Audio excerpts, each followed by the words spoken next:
Hi, my name is Patrick Runyen. I'm a principal and wealth manager at Modero Wealth Management. In this video series, we're going to be covering the various strategies for tax-effective charitable giving. So to start out, why give to charity in the first place? And the reason I say it that way is a lot of times we'll get folks that come to us and say, should I be giving to charity for tax reasons?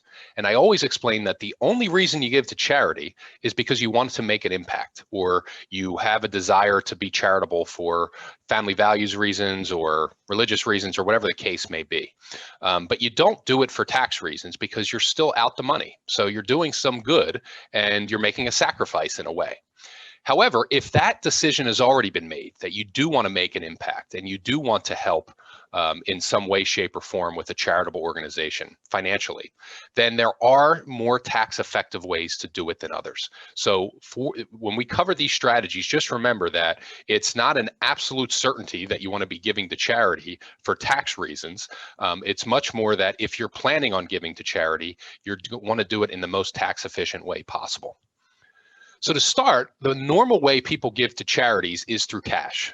There's lots of reasons for that, but frankly, it's very easy. So if you have money on your person or you have money in the bank and you write a check to your house of worship, your local charity, the SPCA, whatever it is, it's very easy to do that, and you can make an immediate impact, right? It feels good to put the money in the jar with the Salvation Army during the holidays.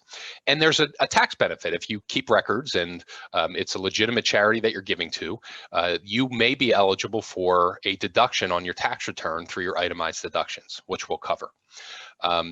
So that's a perfectly reasonable way to do it. The problem is that you may be forgoing other benefits by just doing cash. And what I hope to do in this video series is show you some of those ways at a very high level. So the strategies that we'll cover in the next few videos, we're going to start out with a donor advised fund. These have come into focus in the last few years because of some recent tax law changes that happened that limited most folks' ability to itemize their deductions. So we'll talk about that in the next video. The video after that will discuss donating appreciated securities. This is the idea of donating maybe stock or mutual funds or ETFs or other securities that are not cash, and maybe getting a bigger tax benefit from doing so.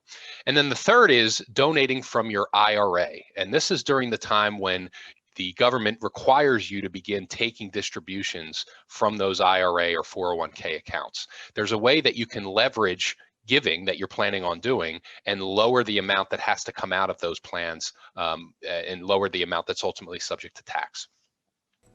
So in these future videos, we'll cover all of those and look forward to seeing you in the next session. Thank you.